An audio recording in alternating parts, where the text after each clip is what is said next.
New boss fired me for leaving work. After my house flooded, said I wasn't a problem solver, my boss fired me, just like that. After 5 years of loyalty, late nights, and more sacrifices than I care to remember, she looked me straight in the eye and said, "We're letting you go." All because I dared to prioritize my home, my life, when the sky opened up and turned Nashville into a temporary Venice. Could you ever forgive someone who did that to you? Imagine this: torrential rain, a frantic call from my neighbor, and the horrifying realization that my basement was rapidly filling with water. I told my new boss, Mr. Harding, that I had an emergency. He actually scoffed. But that wasn't the worst of it. What I uncovered while fighting for unemployment benefits revealed a web of lies, deceit, and a betrayal so deep it threatened to swallow everything I believed in. Think you know where this is going? Stick around. This is my story, and it's a wild ride. Everything changed in that storm. The day started like any other. The office, a sprawling open-plan space with the usual cacophony of ringing phones and keyboard clicks, felt strangely normal. Rain lashed against the panoramic windows overlooking downtown Nashville, but it was just another spring thunderstorm, or so I thought. I was crunching numbers for the upcoming quarterly report, a task I'd performed flawlessly for the last 5 years. The fluorescent lights hummed overhead, casting a sterile glow on my workspace, littered with spreadsheets and coffee stains. The air conditioning was cranked up way too high, as always, and I shivered slightly, pulling my cardigan tighter around me. Then my phone buzzed. It was Mrs. Henderson, "Your basement, it's flooding. The water's up to the windows." Her voice was laced with panic, and I felt a cold dread wash over me. I bolted up, knocking over my coffee mug, the brown liquid spreading across my meticulously organized desk like a bad omen. I ran toward Mr. Harding's office, the rain now drumming against the glass like an angry drumbeat. He was on a call, his back to me, but I didn't hesitate. I knocked urgently. He swiveled around, his face a mask of annoyance. "What is it?" he snapped, holding up a hand to silence the person on the other end of the line. "Mr. Harding, I need to leave. My house is flooding." He raised an eyebrow. "Flooding? Seriously? Can't it wait?" "No. Mrs. Henderson says the water is up to the windows. I need to go now." My voice was tight with desperation. He sighed dramatically. "We're on a tight deadline, you know. This report is crucial." He paused, then added with a chillingly calm voice, "We need problem solvers here, not drama queens." I stared at him, speechless. "Problem solvers? My house is about to be destroyed," I argued, grabbing my purse. "I'll finish the report tonight, I promise, but I have to go." I didn't wait for his permission. I ran. The rain was coming down in sheets as I raced to my car, the city lights blurring into a hazy glow. Each second felt like an eternity. The first betrayal. I arrived home to a scene of utter chaos. Water poured from the basement windows, creating a swirling vortex in my front yard. Mrs. Henderson was frantically trying to divert the flow with a garden hose, but it was a losing battle. I waded through the knee-deep water to the basement door, the cold seeping into my shoes and socks. Inside, my worst fears were realized. The basement was a disaster. Furniture floated aimlessly, cardboard boxes dissolved into mush, and the air was thick with the smell of mildew and despair. My photo albums, my grandmother's antique dresser, everything I had stored down there was ruined. By the time I had a splitting headache. My clothes were soaked, and my heart ached with a grief I couldn't quite articulate. The phone rang. It was Liam, he was my fiancé. "Hey," he said, his voice sounding distant and strained. "I heard about the flooding. You okay?" "Okay? Liam? My basement is destroyed. Everything is gone." There was a long pause. "Look, I'm really sorry, but I can't come over tonight. I'm stuck at work. Big project deadline." "Stuck at work? Liam, this is my life we're talking about." I choked back a sob. "Can't someone else cover for you?" No, it has to be me. I'll come by tomorrow, okay? Tomorrow. That's all I got. I hung up, feeling a hollowness in my chest that was far more devastating than the flooded basement. I tried to convince myself that he was just stressed, that the pressure at work was immense. But deep down, a seed of doubt had been planted. Was this the man I was going to marry? Someone who couldn't even be bothered to help when my world was falling apart. The ungrateful firing. The rain had stopped, but the sky was still a somber gray. I felt like I had aged 10 years overnight. I found Mr. Harding waiting for me in his office. His face unreadable. "Have a seat," he said, gesturing to the chair in front of his desk. I sat down, my heart pounding in my chest. I knew something was wrong. He didn't even offer me coffee. "I've thought about this carefully," he began, his voice cold and detached. "And I've decided that your actions yesterday were unacceptable. Leaving work in the middle of the day, especially during a critical project, shows a lack of commitment and professionalism. We need people who are dependable, who can handle pressure. You clearly are not that person."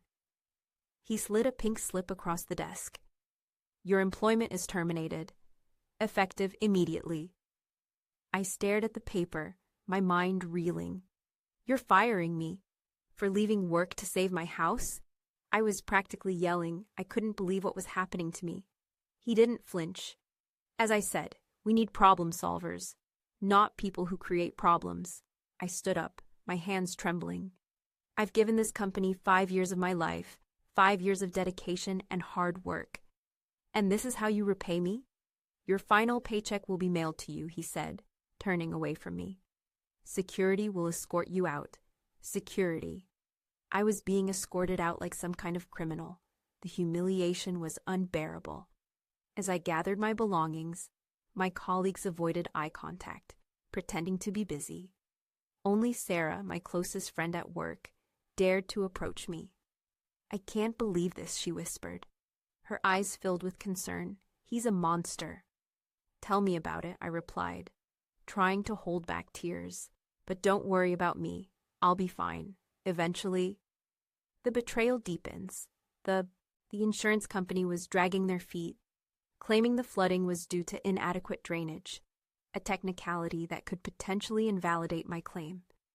Liam was still distant, offering perfunctory apologies, but never truly present.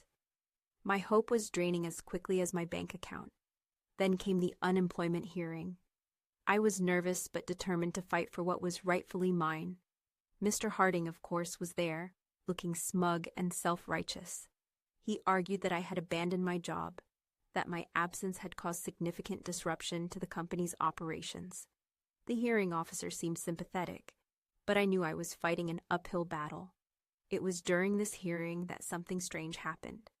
Harding mentioned that the company itself had suffered significant flood damage at 2 other locations, resulting in substantial insurance claims. He even presented photographs as evidence. It struck me as odd. I hadn't heard anything about this. Surely I would have known if 2 company locations had been flooded. I filed for unemployment and went home. I cried. The cousin's confession. Desperate for any kind of lead, I called my cousin, Michael.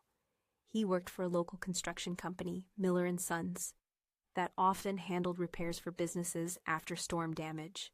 "Hey, Michael," I said, trying to sound casual. "Just wondering, has Miller & Sons been busy with flood repairs lately?" There was a hesitation in his voice. "Yeah, pretty busy. Why?"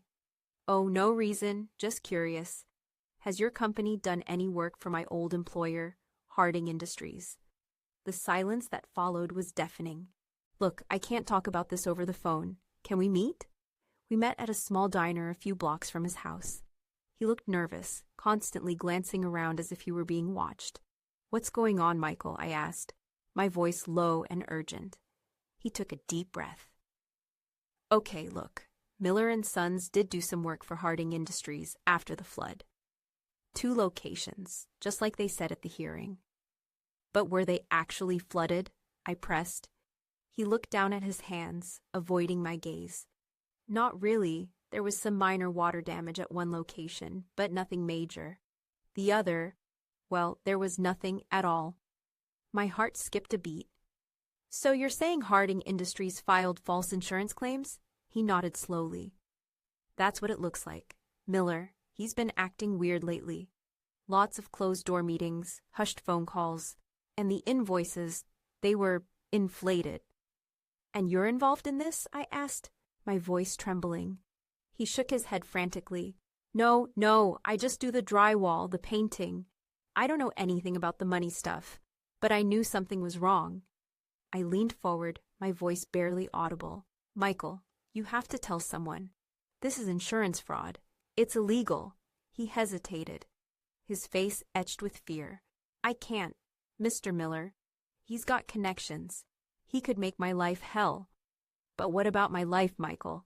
They fired me. They ruined my reputation. They're trying to steal my unemployment benefits.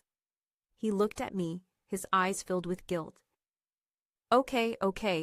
I'll talk to someone, but you can't tell anyone I told you this. Understand?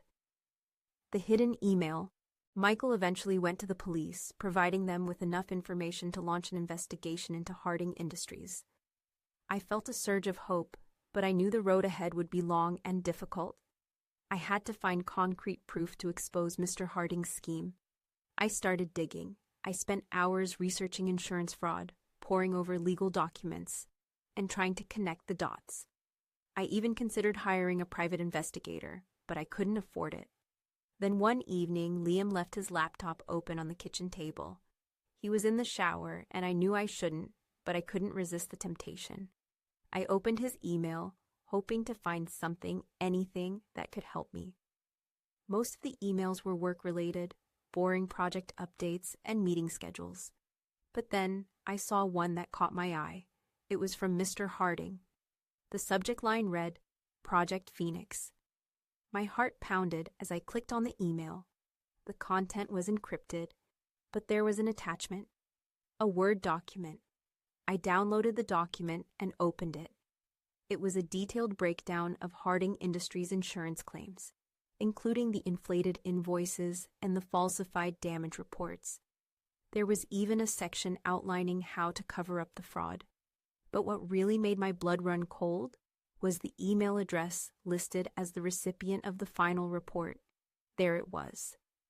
Liam's work email, hardingindustries.com. His email. How could this be? The crushing truth.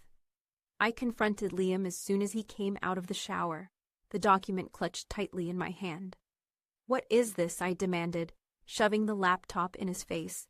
What's your connection to Harding Industries insurance fraud? He paled, his eyes wide with panic. I don't know what you're talking about. Don't lie to me, Liam. Your email is on this document. You're involved in this, he stammered, searching for an explanation. Okay, I can explain. Harding asked me to help him with the insurance claims. He said it was just a technicality, a way to get some extra funding for the company. A technicality? Liam, this is fraud. And you were helping him? You knew he fired me because of this? My voice broke, tears streaming down my face. He reached out to me, but I recoiled. Don't touch me. How could you do this? How could you betray me like this? I didn't want to hurt you, he pleaded. I just wanted to help the company. I thought it would be good for my career. Your career? You chose your career over me, over our relationship, over the truth? He didn't answer. He couldn't. The silence was deafening, broken only by my sobs. I knew then that our relationship was over. Irreparably broken. What to do?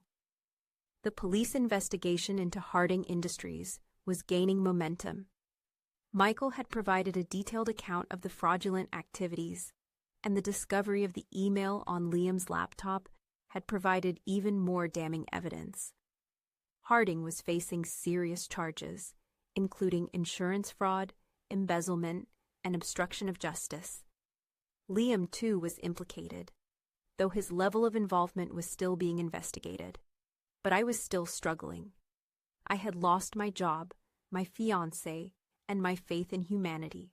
I was angry, hurt, and confused. I wanted revenge. I wanted Mr. Harding and Liam to pay for what they had done to me. I dreamed of seeing them behind bars, their lives ruined, but revenge wouldn't bring back my job. It wouldn't erase the pain, and it certainly wouldn't make me happy. I stared out the window, watching the rain fall again. It felt like a metaphor for my life, a constant storm, a relentless downpour of bad luck. But somewhere, deep inside, I knew I had to find a way to move on, to rebuild my life, to forgive even if I couldn't forget, the moral choice. I received a call from the district attorney's office. They wanted me to testify against Mr. Harding and Liam, to tell my story to the jury, to help them bring these criminals to justice. But there was a catch. Testifying against Liam would mean potentially sending him to prison. It would mean destroying his life. Could I do that? Could I be responsible for his downfall, even after everything he had done to me? I wrestled with this decision for days. On one hand, he deserved to pay for his crimes. He had betrayed me, lied to me, and helped Mr. Harding ruin my life. He deserved to be punished. On the other hand, I still cared about him. We had shared so much together. I didn't want to see him suffer. I decided to tell the truth, the whole truth, and nothing but the truth. I would testify against Mr. Harding, but I would also be honest about Liam's role in the scheme. I would let the jury decide his fate. It wasn't a decision I took lightly, but it was the only way I could live with myself. My turn now. The trial was a media circus. The courtroom was packed with reporters, cameras flashing, and whispers filling the air. Harding looked pale and defeated, his once confident demeanor replaced with a look of fear and desperation. Liam sat beside him, his face buried in his hands. I took the stand, my heart pounding in my chest. I told my story, from the flooding of my basement to the moment I found the incriminating email on Liam's laptop. I spoke clearly and honestly, holding nothing back. I could feel the weight of the jury's gaze, the intensity of their scrutiny. When I finished, the prosecutor asked me one final question. Do you believe that Mr. Harding and Mr. Liam's last name acted with malicious intent? I hesitated for a moment, then looked directly at Liam. I believe they made terrible choices that hurt a lot of people, but I also believe that they are capable of redemption. I hope that one day they will find a way to make amends for their actions. After weeks of testimony and deliberation, the jury reached a verdict. Harding was found guilty on all counts and sentenced to a lengthy prison term.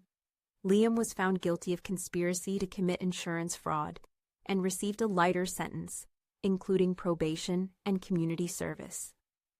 The aftermath. It's been 2 years since the trial. Harding is still in prison, his reputation ruined. Liam is working to rebuild his life, volunteering at a local homeless shelter and trying to make amends for his past mistakes. We don't talk anymore, but I've heard through mutual friends that he's doing well. As for me, I started my own business. I am a freelance financial consultant now, offering my expertise to small businesses in Nashville. It wasn't easy. The first few months were tough, but I persevered.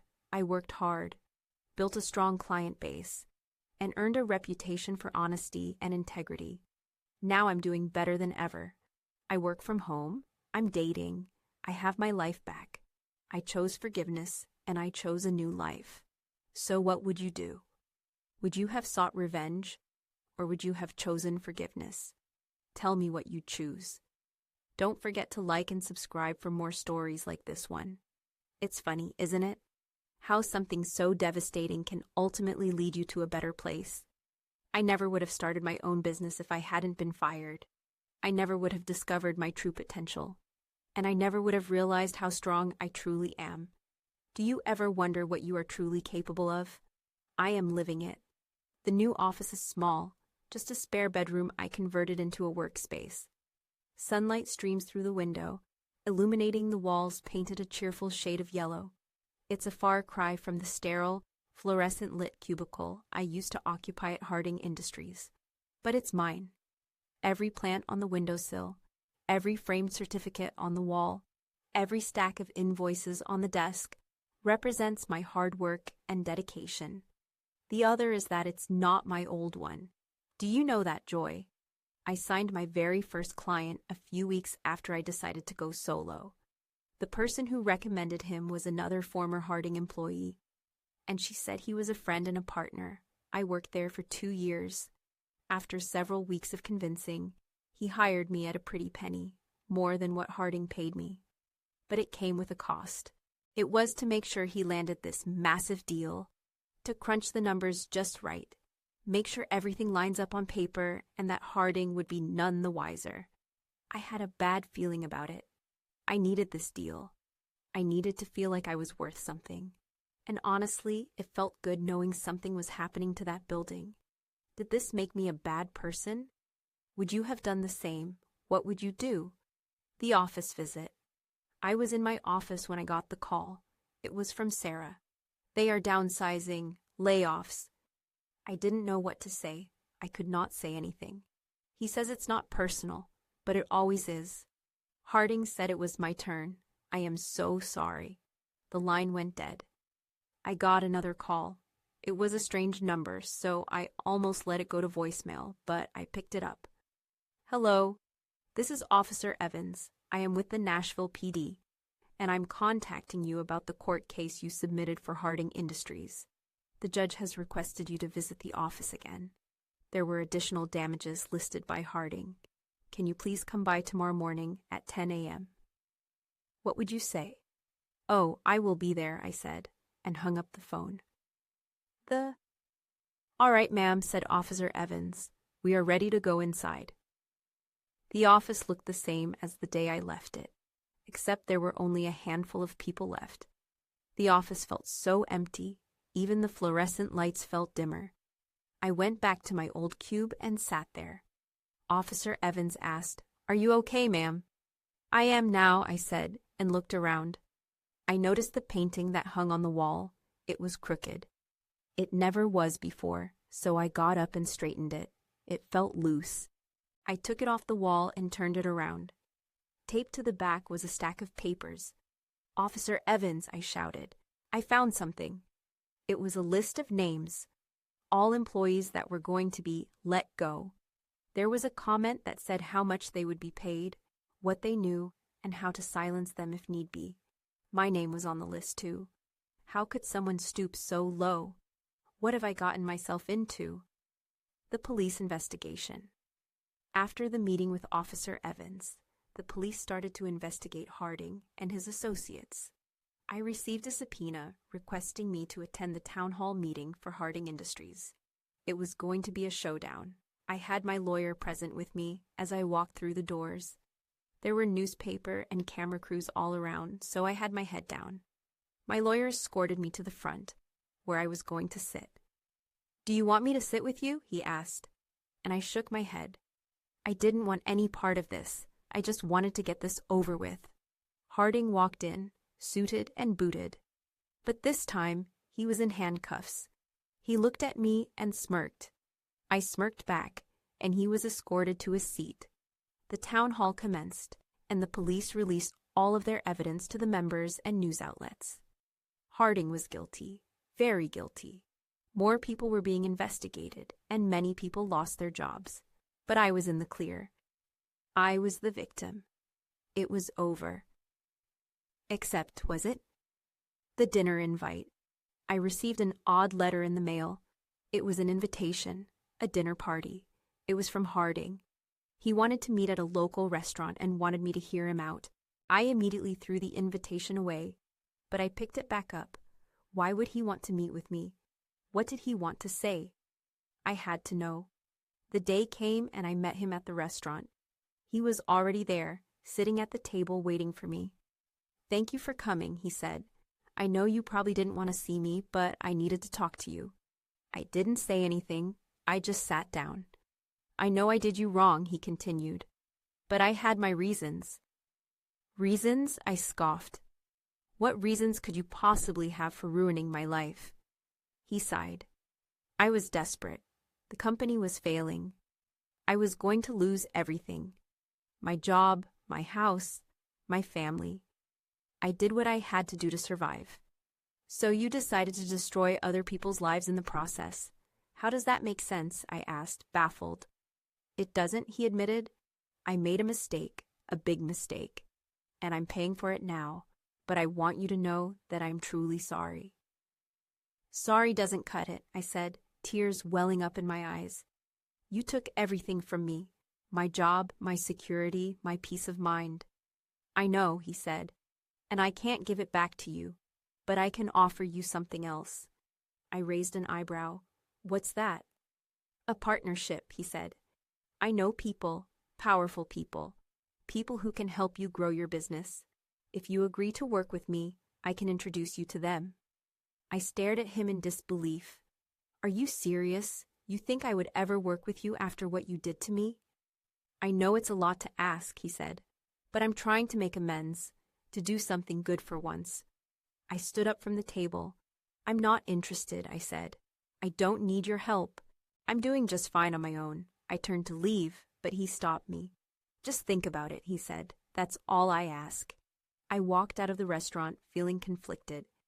Part of me wanted to accept his offer. It could be a great opportunity for my business. But another part of me couldn't bring myself to trust him. Could I ever truly forgive him for what he did? The final decision. The partnership with Harding was a bad idea. My lawyer even told me that. My friends warned me about it. My mom begged me not to do it. But I did it anyway, and it was the worst mistake of my life. Harding was a snake. He was using me to get back on his feet, to rebuild his reputation. He introduced me to some powerful people, but they were all just as corrupt as he was. They were only interested in using me for their own gain. It didn't take long for me to realize I had made a terrible mistake. I needed to get out. I confronted Harding and told him I was done. He didn't take it well. He threatened me, tried to intimidate me, but I stood my ground. I was not going to let him control me any longer. I walked away from the partnership, knowing that I was making the right decision even if it was a difficult one. It was a bad time in my life. Everything felt heavy, so I went to visit my grandma. I talked about everything. She listened. Grandma grabbed my hand, looked deep into my eyes, and said something I will never forget. You have one life, and one life only. Only you get to make the rules. With this newfound clarity, I quit everything. I am a new person. I am ready to be myself. This is my turn. What happens? You decide. That decision, that moment when I walked away, felt like shedding a heavy skin. The air seemed cleaner, the sun brighter. I was free. But freedom comes with its own set of challenges. I was starting over, again. No clients, no connections, just me and my determination. I went back to basics. Networking events, cold calls, endless cups of lukewarm coffee in sterile conference rooms. It was grueling, demoralizing at times. There were moments when I doubted myself, when I wondered if I had made the right decision. Was I really cut out for this? Was I just fooling myself? The coffee shop I started to frequent became my safe space. Mismatched chairs, the aroma of roasted beans, and the constant chatter of people provided a comforting background noise as I worked on my laptop. I would watch people, creating stories in my mind about their lives, their struggles, their triumphs. It was a way to escape my own reality, to remind myself that everyone faces challenges. Everyone has their own battles to fight. Do you ever people watch and imagine their stories? One particular afternoon, an elderly woman sat at the table. She was knitting, her wrinkled hands moving with surprising dexterity. She looked up at me, a warm smile gracing her face. "Starting something new, dear?" she asked, her voice raspy but kind. I hesitated, then nodded. "Trying to," I replied, feeling a lump in my throat. She chuckled softly. "It's never too late to start over. Never give up on your dreams, no matter how difficult it gets.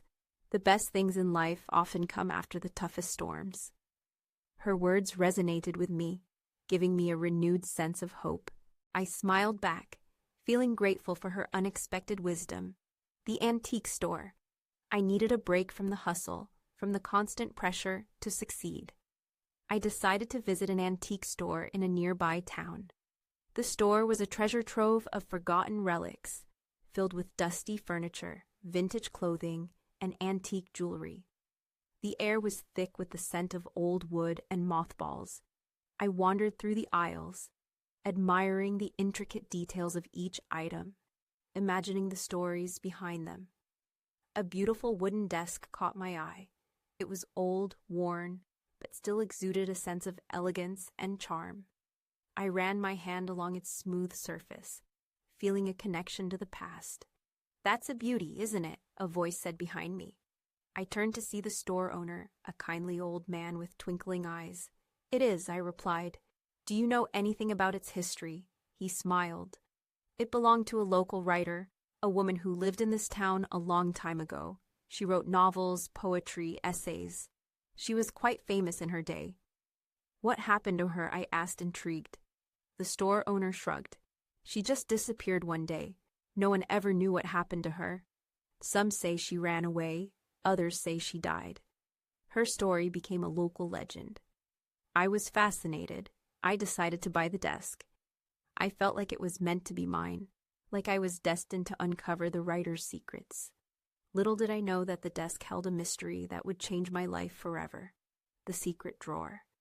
Back at my apartment, I carefully examined the desk, searching for any clues about the writer's disappearance. I checked every drawer, every nook and cranny. I found old letters, faded photographs, and dried-up ink bottles, but nothing that shed any light on the mystery. I was about to give up when I noticed something strange. One of the drawers seemed to be slightly off-kilter. I pulled it out and turned it over, examining it closely. There was a small latch hidden beneath the drawer. I flipped the latch, and a secret compartment popped open. Inside, I found a small leather-bound diary. My heart skipped a beat. I opened the diary and began to read.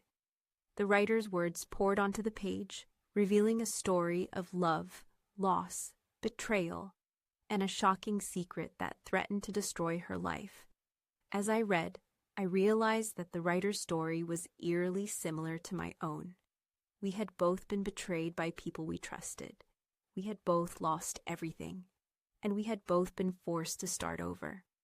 I felt a deep connection to her, a sense of shared experience that transcended time and space. The betrayal exposed. The writer's diary revealed that she had been having an affair with a married man, a powerful politician in the town. She had fallen deeply in love with him, believing that he would leave his wife for her, but he never did. He used her, manipulated her, and ultimately betrayed her. He threatened to ruin her career, expose her affair, and destroy her life if she didn't keep quiet. She was trapped. She was desperate. She didn't know what to do. In her final entry, she wrote that she had decided to leave town, to start a new life somewhere far away. She couldn't bear the thought of facing her friends, her family, and the man who had broken her heart. She knew it was the only way to save herself. I closed the diary, feeling a wave of sadness wash over me. The writer's story was a tragedy, a cautionary tale about the dangers of love and betrayal. It reminded me of my own experience with Liam, the pain, the hurt, the sense of loss, but it also gave me strength, a renewed sense of determination to move on and create a better future for myself. The inspiration. I decided to write a book about the writer's life. I wanted to tell her story, to share her experiences with the world.